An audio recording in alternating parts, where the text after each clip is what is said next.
Hi everyone, Dave here, Fit and Healthy Forever. So what do I mean by you can't out-train a poor diet? Okay, so I did a 10-week experiment with myself from the 1st of May for 10 weeks.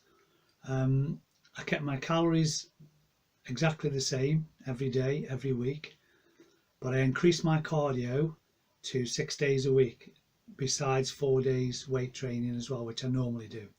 Cardio, I would only normally do 3 days a week, 3 mornings fasted for 30 minutes. So I started to do 6 days a week fasted for 30 minutes and kept my calories constant at around 3,000. You may be surprised to know that after 10 weeks, I didn't lose a pound, not one solitary pound in weight. Now, for the next 2 weeks after that, what I've done is I've dropped my calories by 200 and I've dropped a pound each week. So I put them back up to 3,000 because I wasn't looking to drop weight. I was experimenting to see just how important diet is to losing weight. I've seen and I know a lot of people that go in gyms and they just do cardio, cardio, cardio, cardio. And if you're not putting the diet with any type of exercise, then you're not going to get optimum results. I don't care what anyone says. I've known this for a long, long time, and I just did this short experiment to prove it to myself. I've always used myself as experimental. I try things before I put stuff out there. I can usually tell you that I've tried it. I don't put stuff out that I'm not going to try myself, or I haven't done, or I don't know of anyone else who doesn't do it, so that I've got a good idea that it works. So what I'm trying to say is you need to put diet and exercise together, whether it be cardio, weight training, preferably a mixture of both, but you have to get your diet right. Now, there's some people in the industry who've said diet's 60, 70, 80% of your physique. I honestly believe it's probably nearer 90% of your physique, because I know and I've proved to myself that you can exercise all day long. If you don't put the diet with it, you're not going to build muscle, you're not going to lose weight, you're not going to change the body composition. So all the fad diets you're going on, they may help it a little bit, but basically that's a topic for another day. Fad diets are just not going to work. But you have to put a good diet with a good training plan together. One without the other, for me, I've always believed, and now I know for sure, just doesn't work. Okay, you could say that's just for me, maybe, but try it yourself. Try it yourself and see what you think. Monitor your calories for a few weeks. I did it for 10 from the 1st of May and never lost a pound, not one. And I've never done 6 days cardio a week for years and years and years. I just thought we've had some nice weather for the last 3 months, so I've been getting out on my bike every day, and if we've had a little bit of adverse weather, I've done it indoors on cross trainer, treadmill and stationary bike. So I've not missed a day of 30 to 35 minutes cardio, fasted first thing in the morning before breakfast, then I've weight trained in the afternoon, and as I say, not lost a pound. So I just wanted to get that out there to just so people don't waste the time. I know so many people, I've seen so many people who just go and do cardio thinking that's all they need to do. The diet's absolutely garbage. They don't even look at the diet. They just think, if I eat, for want of a better scenario, X amount of lettuce leaves a day and, a tiny bit of veggie, and then I go out and have 10 pints at the weekend, that's okay.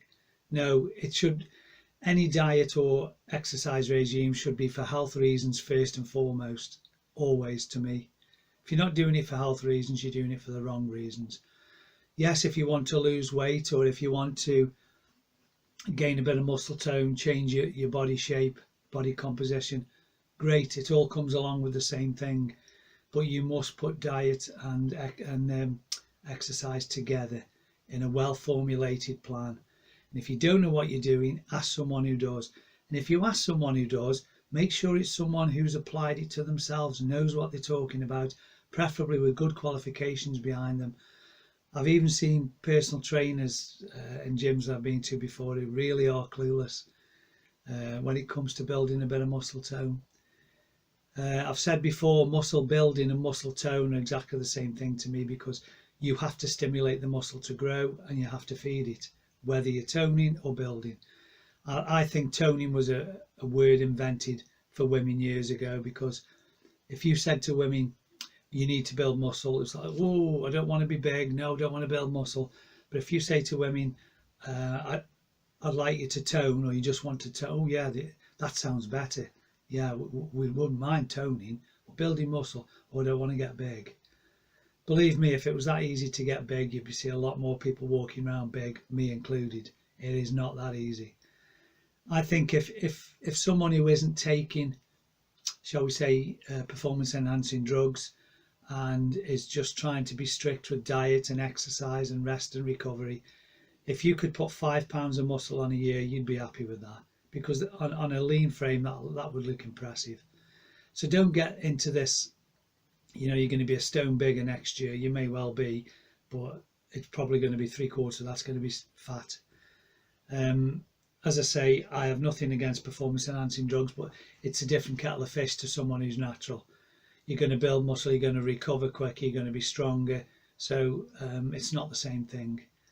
I'm talking about the general average Joe in the street who wants to get himself a bit fitter, a little bit more tone, a bit healthier. Them are the sort of people I'm talking about, doing it, for want of a better word, naturally. So I just wanted to put that out there. I've done the experiment on myself. I've gone back now to 3,000 calories. I can maintain that. If I want to go up 200 or 300, I could probably put a little bit more mass on, which I will be aiming to do in the what I call the off season, which would be the winter. So sort of come October time through till probably March, I'll be upping my calories, lowering the cardio a little bit, and trying to just gain a couple of pounds of muscle through the winter. I don't go out doing outdoor cardio in the winter so much anyway, unless it's dry, and I don't mind it being cold, but wet, windy, blowing, it's just horrible to do cardio. I've got enough equipment to do it indoors. So just wanted to get that out there. You cannot out-train a poor diet. Believe that, because it's true, and any coach, trainer, personal trainer worth their salt will tell you, you cannot out-train a poor diet. So put it all together. If you're serious about getting fit and healthy, put it all together in a well-formulated plan, and make sure you know what you're doing. Do your research. Don't dive in on this coming Monday until you've done some research or spoke to someone who knows what they're talking about, and get it all down pat before you go into it. Give yourself a bit of time to put it all together. So as always, appreciate everyone who listens and takes the time to try and implement some of these things into their daily lives. I can tell you for sure it makes a difference. I said on a recent video, I've had a full blood test in May, and it came back absolutely spot on. 42 tests, and every one of them was spot on. So that tells me I'm doing something right. So if I can help anybody in any other way, inbox me, whether it be diet, nutrition, training, whatever. I'll try and help as best I can. So thanks for listening. Pass this on to anyone you think might be interested. Like and subscribe. Until the next video, stay fit and healthy forever.